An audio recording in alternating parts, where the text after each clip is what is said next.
Comedian ਦੀ ਦੁਨੀਆ ਦੇ ਸਭ ਤੋਂ ਮਸ਼ਹੂਰ ਕਾਮੇਡੀਅਨ ਅਤੇ ਭਾਰਤ ਦੇ ਸਭ ਤੋਂ ਵਧੀਆ ਕਾਮੇਡੀਅਨਾਂ ਵਿੱਚੋਂ ਇੱਕ ਰਾਜੂ ਸ਼੍ਰੀਵਾਸਤਵ ਹੁਣ ਇਸ ਦੁਨੀਆ ਵਿੱਚ ਨਹੀਂ ਰਹੇ। ਉਹਨਾਂ ਨੇ ਬੁੱਧਵਾਰ ਨੂੰ ਦਿੱਲੀ ਦੇ ਏਮਸ ਵਿੱਚ ਆਖਰੀ ਸਾਹ ਲਿਆ। 10 ਅਗਸਤ ਨੂੰ ਜਿਮ 'ਚ ਵਰਕਆਊਟ ਕਰਦੇ ਸਮੇਂ ਰਾਜੂ ਸ਼੍ਰੀਵਾਸਤਵ ਨੂੰ ਦਿਲ ਦਾ ਦੌਰਾ ਪਿਆ ਸੀ, ਜਿਸ ਤੋਂ ਬਾਅਦ ਉਹਨਾਂ ਨੂੰ ਤੁਰੰਤ ਦਿੱਲੀ ਦੇ ਏਮਸ ਹਸਪਤਾਲ 'ਚ ਭਰਤੀ ਕਰਵਾਇਆ ਗਿਆ।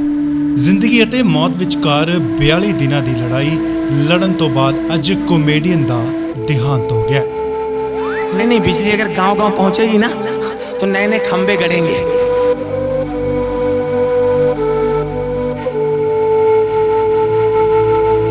ਦੱਸ ਦਈਏ ਕਿ ਰਾਜੂ ਸ਼੍ਰੀਵਾਸਤਵ ਦੀ ਹਾਲਤ ਉਦੋਂ ਨਾਜ਼ੁਕ ਬਣੀ ਹੋਈ ਸੀ ਜਦੋਂ ਤੋਂ ਉਹਨਾਂ ਨੂੰ ਹਸਪਤਾਲ 'ਚ ਭਰਤੀ ਕਰਵਾਇਆ ਗਿਆ।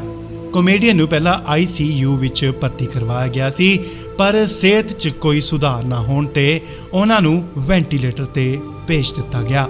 तमाम ਕੋਸ਼ਿਸ਼ਾਂ ਤੋਂ ਬਾਅਦ ਡਾਕਟਰ ਰਾਜੂ ਸ਼੍ਰੀਵਾਸਤਵ ਨੂੰ ਨਹੀਂ ਬਚਾ ਸਕੇ ਅਤੇ ਸਾਰਿਆਂ ਨੂੰ ਹਸਾਉਣ ਵਾਲੇ ਕਾਮੇਡੀਅਨ ਸਾਰਿਆਂ ਨੂੰ ਰੁਲਾ ਕੇ ਇਸ ਦੁਨੀਆ ਤੋਂ ਸਦਾ ਲਈ ਰੁਖਸਤ ਹੋ ਗਏ।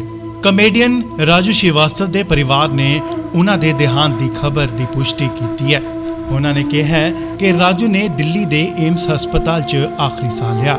ਉਹ 42 ਦਿਨ ਜ਼ਿੰਦਗੀ ਅਤੇ ਮੌਤ ਵਿਚਕਾਰ ਜੂਝਦੇ ਰਹੇ ਅਤੇ ਆਖਰਕਾਰ ਅੱਜ ਉਹ ਇਸ ਲੜਾਈ ਨੂੰ ਹਾਰ ਗਏ। ਇੰਡੋਸ TV ਅਦਾਰਾ ਸ਼ਰਧਾ ਦੇ ਫੁੱਲ ਭੇਟ ਕਰਦਾ ਹੈ।